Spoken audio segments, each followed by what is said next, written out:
Bismillahirrahmanirrahim. Hello viewers, Assalamu alaikum. This is Amir Hussain and you are watching Amir's Math Lab. बेटा हम exercise 4.2 के बाद exercise 4.3 आज start करने जा रहे हैं, जिसमें हमने ICF और LCM फाइंड करना सीखना है।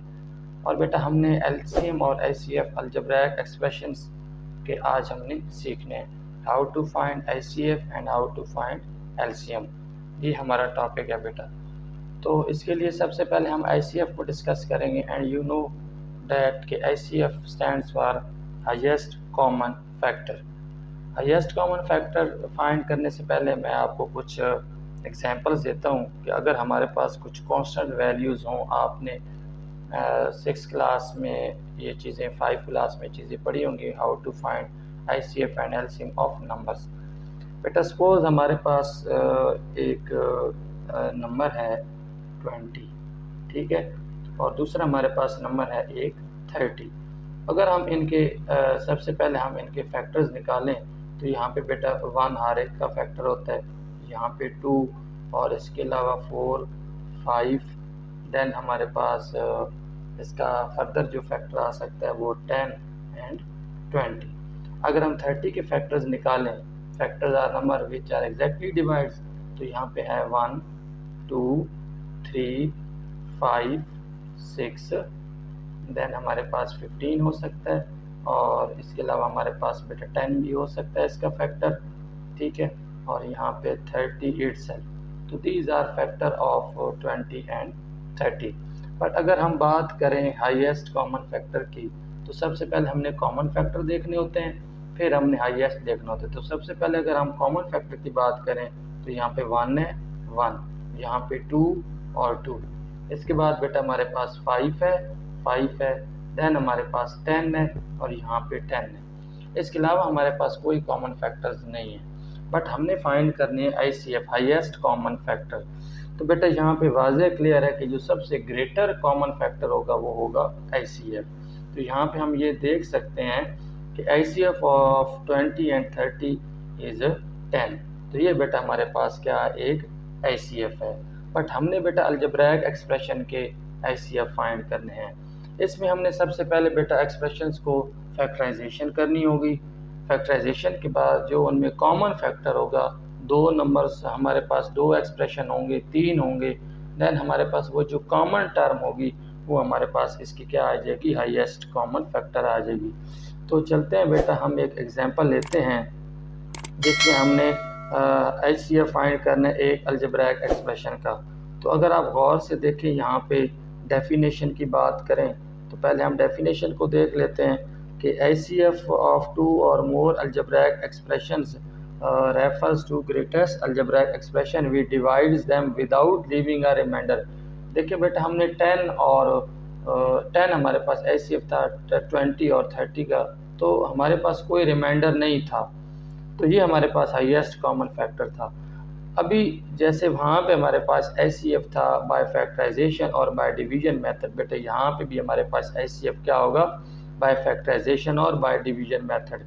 तो सबसे पहला मेथड हम जो डिस्कस करने जा रहे हैं वो है ICF बाय फैक्टराइजेशन मेथड। तो बेटा हम क्या करेंगे, यहाँ पे सबसे पहले हम एक सिंपल एग्जांपल ले लेते हैं कि how to find ICF of 2 algebraic expression. तो जैसे कि बेटा यहाँ पे वाज़े तौर पे एक एग्जांपल लिखी है, हम इससे हम डिस्कस कर लेते हैं कि हमने इसके फैक्टराइजेशन बेटा कैसे करनी है। तो लेट मी सॉल्व। अब बेटा देखिए हमारे पास क्या है, हमारे पास दो हमारे पास एक्सप्रेशन हैं जिनकी हमने फैक्टराइजेशन करनी है। अगर हम उन एक्सप्रेशंस को यहाँ पे रो डाउन करें तो जैसे कि यहाँ पे हमारे पास क्या है, 6x स्क्वायर y, एक हमारे पास फैक्टर, एक हमारे पास एक्सप्रेशन है और दूसरा हमारे पास क्या है 9x y स्क्वायर। अब बेटा सबसे पहले हमने फैक्टर निकालने होंगे, तो फैक्टर मीन कॉमन फैक्टर। तो अगर हम इसकी फैक्टराइजेशन करें 6x स्क्वायर y की, then it will be equal to 2 multiply by 3 multiply by x multiply by x multiply by y, क्योंकि x पावर 2 थी इसलिए हमें दो इसके फैक्टर्स निकालना पड़े। अभी हम बेटा देखिए अगर हम 9 को लेकर, this can be return as 3 multiply by 3 multiply by x multiply by y multiply by y। अब बेटा हमने इसमें कॉमन फैक्टर्स को सेपरेट करना है, तो वही हमारे पास हाईएस्ट आ जाएगा। तो अगर हम देखें यहाँ पे 3 हमारे पास कॉमन है, 3 कॉमन है, x कॉमन है, x कॉमन है, दूसरा हमारे पास ये y कॉमन है, ये इसके अलावा सारे नॉन कॉमन फैक्टर्स हैं।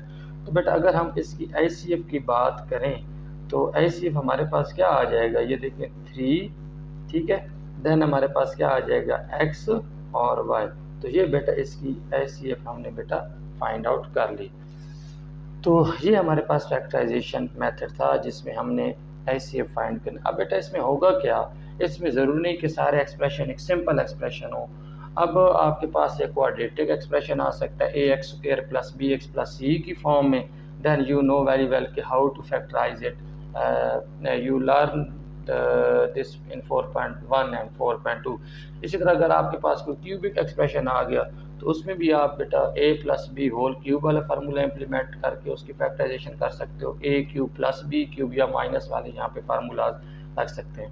अब बेटा अगर हम देखें यहाँ पे तो हमारे, अब हम एक्सरसाइज की बात करें, जो हमने आज एक्सरसाइज सॉल्व करनी है वो है 4.3।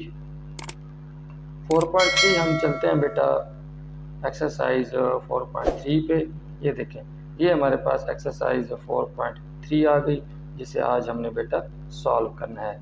अब इसमें पहला क्वेश्चन अगर आप देखें यहाँ पे ICF बाय फैक्टराइजेशन मेथड, तो let me solve part number 1। Part number 1 में हमने बेटा क्या करना है, अगर हम क्वेश्चन लिखें 21 x स्क्वायर y, ये हमारे पास एक एक्सप्रेशन गिवन है, और दूसरा हमारे पास गिवन है 35 x y स्क्वायर। अब बेटा हमने सबसे पहले इनकी करनी है फैक्टराइजेशन। तो फैक्टराइजेशन बेटा कैसे होगी, हमें देखना होगा कि इनके कॉमन फैक्टर्स कौन कौन से हैं। तो कॉमन फैक्टर्स बेटा इनके फाइंड कर लेते हैं। अब you know that 21 can be written as 3 multiply by 7, 3 multiply by 7, 3 multiply by 7, और x square can be written as x multiply by x multiply by y। और इसी तरह हमारे पास जो 35 this can be written as 5 multiply by 7 multiply by x multiply by y multiply by y। अब बेटा देखें अगर आप गौर करें इनमें जो कॉमन फैक्टर हैं वो कौन से हैं, तो you can see that this is 7 and 7, x y and y. So these are common factor of 21x square y and 35x y square. अब बेटा हमने इसमें से ICF फाइंड करना है। तो ICF के लिए हम क्या करेंगे, इसमें फर्दर हमने देखना होगा कि ICF इज इक्वल टू, अब बेटा देखिए कॉमन हमारे पास क्या नंबर आया है, 7 आया है, 7 मल्टीप्लाई बाय यहाँ पे क्या है, एक हमारे पास x है, दूसरा हमारे पास बेटा क्या है, y है। तो this is your ICF 7x y। तो ये बेटा आपके पास पार्ट नंबर 1 का सॉल्यूशन है। इसी तरह अगर हम बेटा पार्ट नंबर 2 को देखें तो हमने अभी इसे फैक्टराइज करना है, जिसकी वैल्यू कुछ यूँ है। वैल्यू अगर हम इसकी देखें बेटा 4x स्क्वायर, पार्ट नंबर 2 हम बेटा सॉल्व करने जा रहे हैं। पार्ट नंबर 2 में क्या है expression, 4x square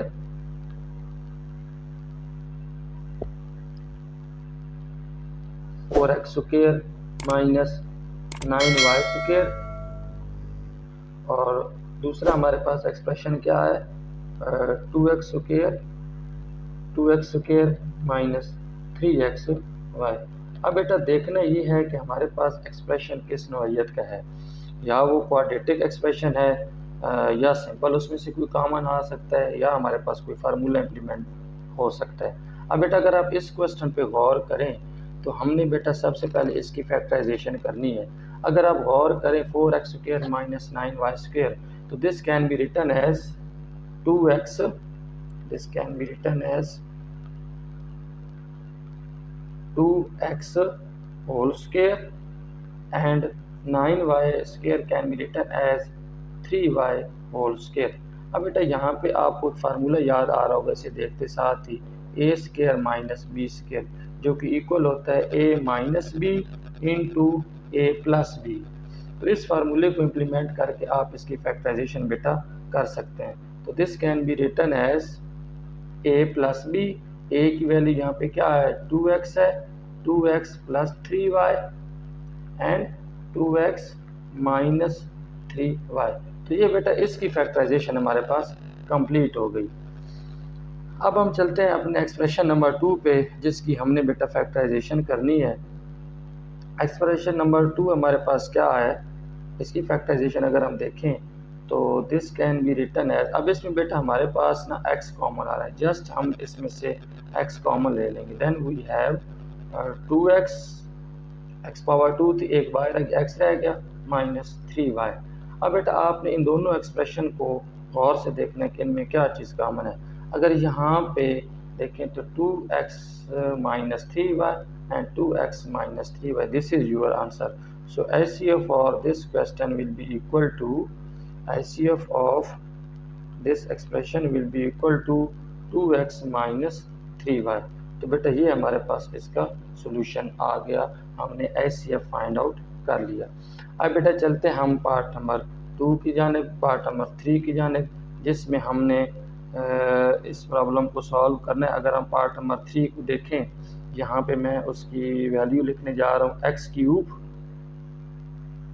cube minus 1, और दूसरा हमारे पास क्या है x square plus X plus 1। दूसरा हमारे पास क्या है x square plus X plus 1। तो बेटा हमने इन दो फैक्टर्स को हमने HCF फाइंड आउट करना है। पहला हमारे पास एक्सप्रेशन क्या है, okay let me right it again.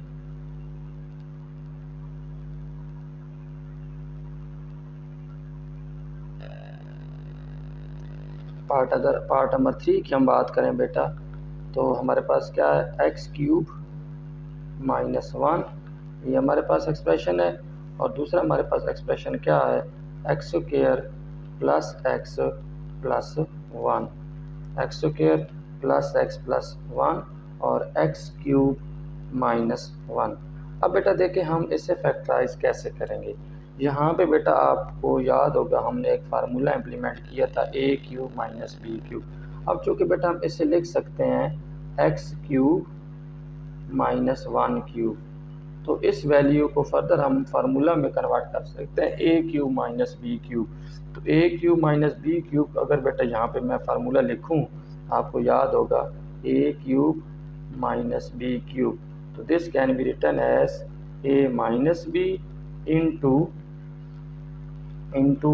A square plus A B plus B square. तो हमारे पास बेटा ए और बी की वैल्यू जो कि यहाँ पे कंप्लीट है, तो इस फार्मूले के मुताबिक ये किसकी इक्वल होगा x माइनस 1 यानी कि a minus B into X square plus A B, A की वैल्यू x है, dot dot mean multiply, b की वैल्यू यहाँ पे 1 है और 1 स्क्वायर बेटा 1 ही होता है। तो ये बेटा इसकी फैक्टराइजेशन यहाँ पे कंप्लीट हो गई। हम एक और स्टेप इसमें लिख लेते हैं x minus 1 into X square plus X plus 1।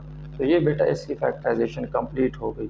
इसके अलावा अगर हम बात करें नीचे वाले एक्सप्रेशन की, तो बेटा यहाँ पे कोई कॉमन फैक्टर नहीं है। अगर आप इसकी फैक्टराइजेशन करें ना, ये क्वाड्रेटिक एक्सप्रेशन है, फर्स्ट को थर्ड से मल्टीप्लाई कीजिए तो 1 1 ज़र 1, बट 1 अगर सेंटर वाली वैल्यू देखिए 1x plus 1x will be 2x, जो कि एब्सोल्युटली रॉन्ग है। बेटा हमारे पास इसकी कोई कॉमन फैक्टर नहीं है, बट एक कॉमन फैक्टर हर एक नंबर का होता है जो कि 1 होता है। तो इस वैल्यू को बेटा हम क्या लिखेंगे, this can be written as 1 into X square plus X plus 1। तो ये बेटा हमारे पास इसकी फैक्टराइजेशन कंप्लीट हो गई। तो हम दोनों एक्सप्रेशन में देखिए, यहाँ पे भी देखिए x square plus X plus 1 और x square plus X plus 1। So these are factor of x square plus x plus 1 and x cube minus 1, जो कि common factors हैं। So HCF can be written as HCF is equal to, क्योंकि बेटा यही common है तो यही हमारे पास क्या आ जाएगा, इन दोनों फैक्टर का HCF आ जाएगा। तो बेटा आज के लिए इतना ही काफ़ी है। अगले लेक्चर में मज़ीद आप इसके 3 पार्ट्स को सॉल्व करेंगे, देन हम फाइंड करेंगे HCF बाय डिवीजन मेथड। तो इन पे बेटा प्रैक्टिस ज़रूर कीजिएगा। तब तक के लिए अपना ख्याल रखिएगा। Thank you so much. अल्लाह हाफिज़।